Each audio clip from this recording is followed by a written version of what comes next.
안녕하십니까. 김종구 GTV입니다. 이 시간은 프랑스 미라주 전투기가 우크라이나에 인도됐다는 얘기와 그리고 우크라이나를 통과하는 러시아 가스관이 금년부터 끊겼다는 내용을 가지고 방송해 드릴까 합니다. 현지 시간 6일 프랑스 국방장관인 세바스티앙은 프랑스의 다목적 전투기인 미라주가 처음 우크라이나에 인도됐다고 밝혔습니다. 구체적인 대수는 몇 대인지 공개되지 않았고요. 그러면서 이제부터 수개월 동안 훈련을 받은 우크라이나 조종사들이 탑승해서 영공 방어를 하게 되었다라고 말했습니다. 6개월 전에 마크롱 대통령이 전투기를 우크라이나에 공급하겠다라고 밝혔는데요. 이번에 그 말대로 이루어진 것입니다. 조종사 훈련이 중요하고 시간이 많이 걸리죠. 그렇기 때문에 보통 전투기 인도는 빨라야 6개월 이상 걸립니다. 이 미라주 2005 전투기는 프랑스 다소 항공회사가 개발한 비행기죠. 미국의 F-16 대항마의 차원에서 개발된 전투기인데요. 조종사 2명이 탑승하고 요격 임무를 중심으로 하는 근접 전투, 여기에 투입되며 핵 투발 임무 등 공대지 공격에 아주 뛰어난 전투기로 알려져 있습니다. 제공권의 상하, 그 외에 다양한 임무를 수행할 수 있는 다목적 전투기죠. 미라주 전투기 하면 중동전쟁 때 6.1 전쟁이죠. 즉 중동전에서 이스라엘의 주력기로서 일약 명성을 날렸습니다. 날개가 삼각형인데요. 스탑급 전투기로서 큰 명성을 얻은 전투기로 알려지고 있습니다. 그러니까 태어나기는 프랑스고요. 명성은 이스라엘이 붙여준 전투기라고 할 수 있죠. 당시 아랍의 전투기는 소련의 미-97, 미구-21로 대응을 했는데요. 공중전에서 압도적으로 우세해서 당시 국제사회에서 한 체급 높은 전투기로 평가를 받았습니다. 당시 미라주의 전투 반경은 1200km였습니다. 이에 비해서 미구-21은 항속거리가 400에서 450km 정도밖에 안 되죠. 당시 이런 평가는 여러 나라가 다투어서 미라주를 구입하게 되는데요. 미라주가 베스트셀러 전투기가 됐었죠. 현재 20여 개국이 보유하고 있는 것으로 저는 개인적으로 알고 있습니다. 프랑스 항공 산업의 든든한 밑바탕이 되어준 전투기인데요. 미라주 여러 급 시리즈 중에서 이번에 우크라이나에 제공한 기종은 미라주 2005입니다. 이제 우크라이나는 미라주, 이 미라주는 신기루라는 뜻입니다. 미라주 전투기로 러시아 본토까지 정밀 타격이 가능합니다. 그런데 프랑스는 미라주 활동 범위를 조건을 달았죠. 미라주가 타격할 수 있는 곳을 정해준 겁니다. 러시아 미사일이 발사된 지점, 이 지점을 원점으로 해서 타격 목표를 허용한다. 네, 프랑스로서는 괜히 자국 생산의 미라주 전투기가 러시아 본토를 공습했다는 러시아의 이 트집을 듣고 싶지 않은 그런 거겠죠. 확전의 빌미가 될 수도 있다는 그런 판단에서도 그렇고요. 그러나 잘 지켜볼 일입니다. 두고 봐야 알겠죠. 네, 다음은 우크라이나가 자국을 지나는 러시아 가스관을 잠가버렸다는 내용입니다. 조금 오래된 뉴스죠. 금년 들어 1월 2일 우크라이나 에너지부 장관이 성명을 냈죠. 러시아 가스 경유를 중단했다. 러시아 가스가 유럽으로 들어오지 못하게 가스관을 막아버렸다는 얘기입니다. 이는 역사적인 일로 러시아는 시장을 잃고 재정적 손실을 볼 것이다. 로이터 통신도 그때 보도를 했습니다. 러시아 국영 에너지기업 가스프롬도 모스크바 시각으로 1월 1일 오전 8시를 기해 러시아산 가스의 우크라이나를 통한 공급이 중단된다. 이렇게 밝혔습니다. 여러분께서는 전쟁을 하는 나라끼리 아직도 러시아 가스가 우크라이나 파이프라인을 통해서 유럽에 공급되고 있었느냐, 이런 의문을 가졌을 것으로 생각이 됩니다. 네, 우크라이나를 통과하는 가스 수송량을 줄이긴 했지만요, 계속 이어왔습니다. 이유는요, 러시아도 유럽의 가스 시장이 유지되기를 바랬고요, 우크라이나도 당장 파이프라인을 폭파해버리고 싶은 마음은 있어도 전쟁 물자를 원조해주는 유럽의 사정을 생각해서, 다시 말해서 유럽에 값싼 러시아산 가스가 필요하니 그동안 계약 기간까지 꾹꾹 참아왔던 겁니다. 그렇기 때문에 우크라이나와 러시아는 2022년 2월 전쟁이 발발한 이후에도 가스 공급 계약은 중단되지 않고 있어서 계속 이어왔습니다. 계약 기간이 또 5년입니다. 2019년 12월부터 2024년 12월 말까지 계약 기간으로 되어 있었던 거죠. 그렇게 해서 우크라이나 우렌고의 가스관의 5년 사용 계약이 지난해 마지막 날 종료되었습니다. 우크라이나 에너지부가 재계약을 할 수도 있었지만 명분은 이렇습니다.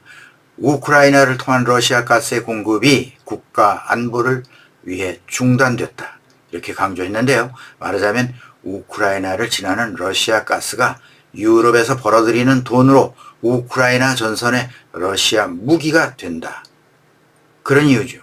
우크라이나가 그동안 자국을 지나는 가스관을 통해 연간 약 150억 입방미터의 러시아산 천연가스를 여러 유럽 국가로 보내왔습니다. 러시아가 우크라이나 우렌고의 파이프라인을 통해 벌어들이는 자금은 1년에 50억 달러, 약 7조 3,500억 원이었습니다. 러시아는 그렇게 해서 미국에 이어 세계 제2위 생산량을 바탕으로 산업생산, 난방, 취사 등에 필요한 천연가스를 공급하며 유럽에 영향력을 행사해 왔습니다. 이 유럽을 가는 러시아 가스 파이프라인은 오래전에 건설됐죠. 러시아와 유럽이 우호적인 외교 관계가 잘 유지될 때였습니다.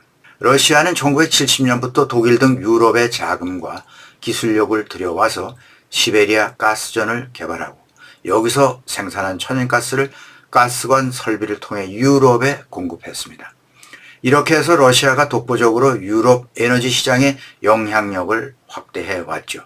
1984년 우크라이나 우렌고이 가스관 완공, 2003년 벨라루스에서 폴란드로 향하는 야말 가스관, 독일과 직통하는 2011년에 노르드 스트림 1 가스관, 흑해를 통과하는 2020년 트루크 스트림 등 유럽으로 가는 가스관을 잇따라 건설했습니다. 그 결과 2021년 유럽 천연가스 수요의 40% 이상을 공급했습니다.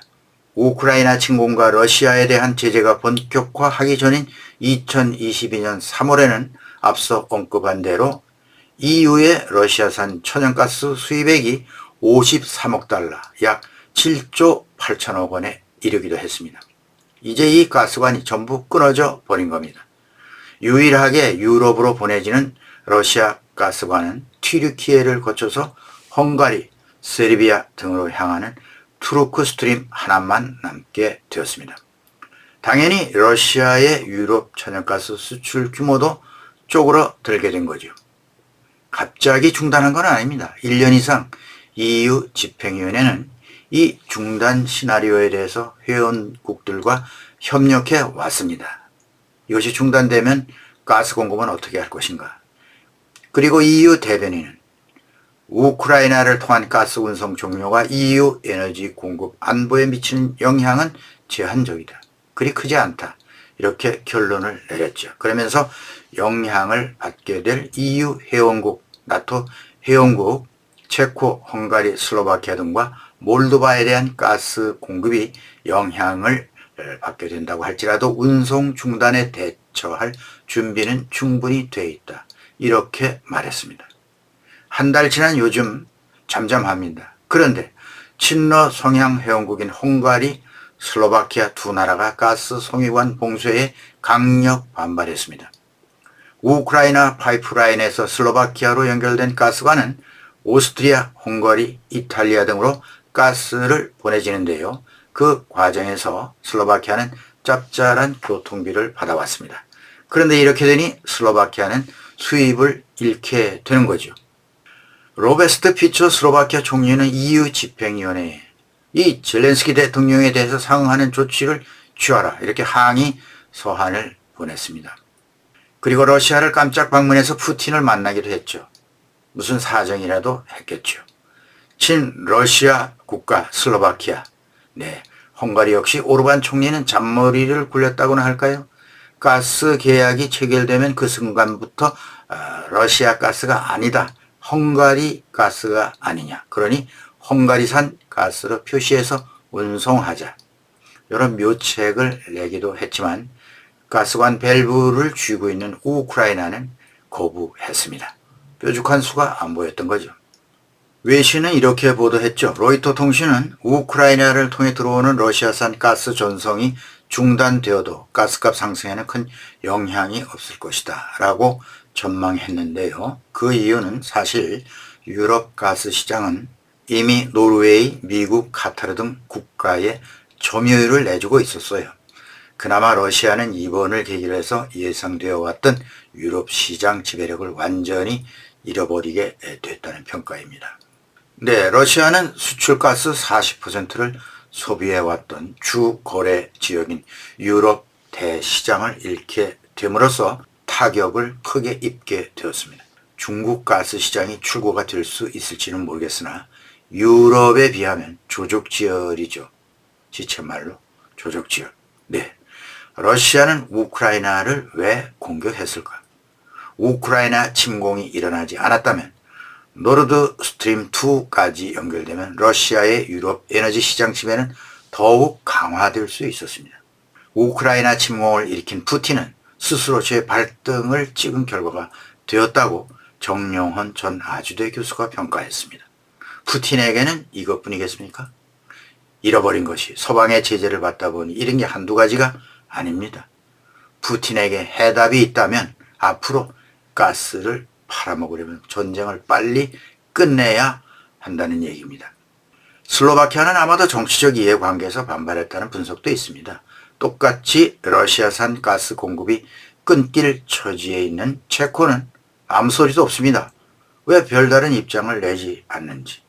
결국 헝가리나 슬로바키아는 친러적인 관계를 끊지 않고 양다리 회색지대 외교를 해왔다고 실토하는 격이 되는 것이죠.